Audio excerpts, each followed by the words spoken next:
The Land Before Time and The Great Day of the Flyers are owned by Universal Studios.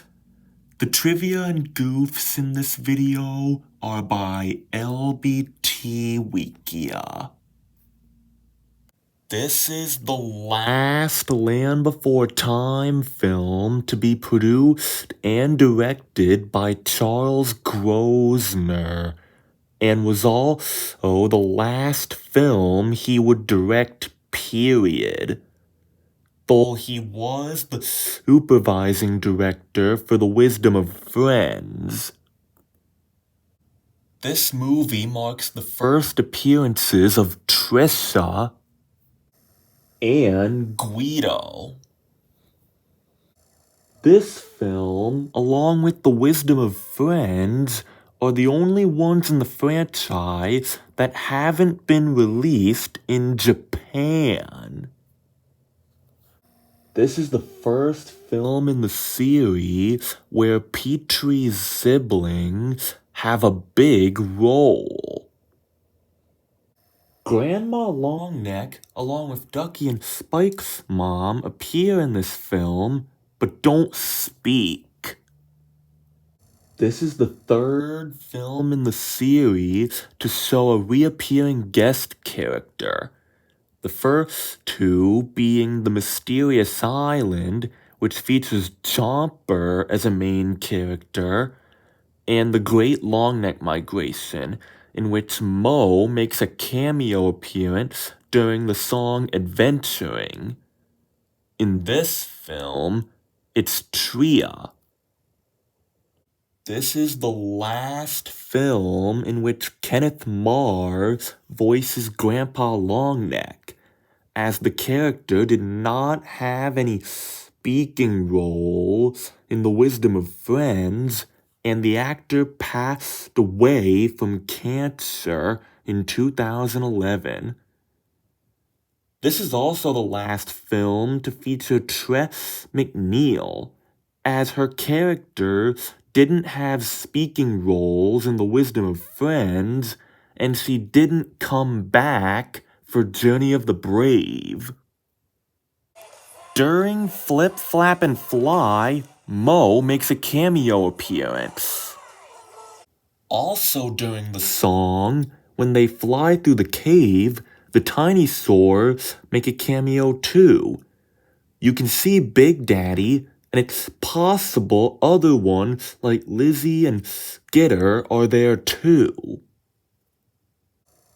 It was originally rumored that Toronto, along with his henchmen, Rinkus and Sierra, were going to make a reappearance in this film. However, the idea was dropped, if ever considered.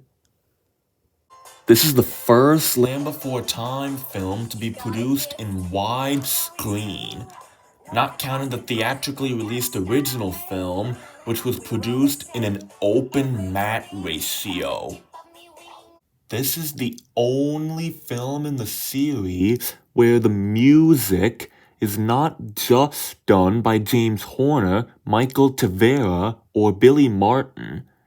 Kyle Kenneth Batter, better known for orchestrating but not composing Epic Movie, provides additional music for some scenes. The shark tooth getting stuck between the rocks could be a reference to Jurassic Park 3, when the Spinosaurus in that film got stuck between some trees while chasing Dr. Grant, Mr. and Mrs. Kirby, and Udesky. To help promote the film's release, a 3-minute Flip, Flap, and Fly music video was shown in theaters during early screenings of Curious George, and can be seen on its DVD release as one of the opening previews, though it was never included on the film's disc. The final version of the sequence also seems to be a bit different from the music video by using alternate scenes, such as one that did not make it into the video. For example, this shot that shows that the little green flyer was the egg that got lost throughout the song.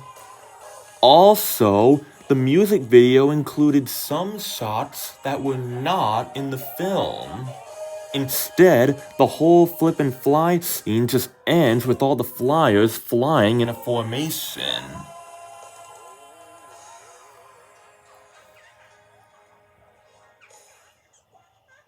During Things Change, when Sarah crosses the log, the whites of her eyes turn blue. This could or could not be a goof, because it's possible it represents tears in her eyes. When Petrie says, "Guido, come on," one of his siblings' voices is heard instead of his own. When Grandpa Longneck says, "I just wish Grandma had been here to see this," after Mr. Three-Horn falls in the mud, his mouth doesn't move. I just wish Grandma had been here to see it. When Guido says, "Not that anyone's saying you're disturbed," his wing feathers change color from pale green and yellow to turquoise like the rest of his body. When Littlefoot says we'd better go, his mouth doesn't move. We better go. During Flip, Flap, and Fly, Mr. Three-Horn and Tria can be seen watching the aerial displays. But after the song is over and Tria falls in the river, they're back at the nest asleep. In this shot, we can see Ducky and Spike, but then they seem to disappear for the rest of the movie, as they're not seen again after that scene. Only Littlefoot can be seen with Sarah in this one. In the digital version of the film, at the beginning of Flip, Flap, and Fly, when one of Petrie's siblings says, "Hey, Petrie," there's an echo in the audio.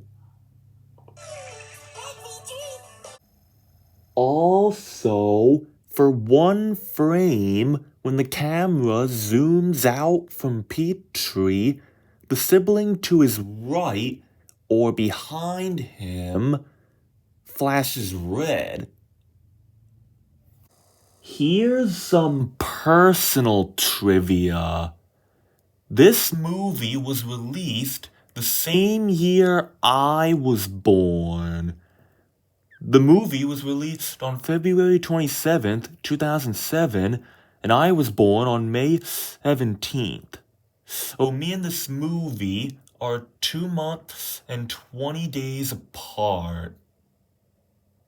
And so, that's the trivia and goofs of The Land Before Time, the great day of the Flyers. If there was something that I missed, feel free to put it in the comments below. Thanks for watching, and see you next time.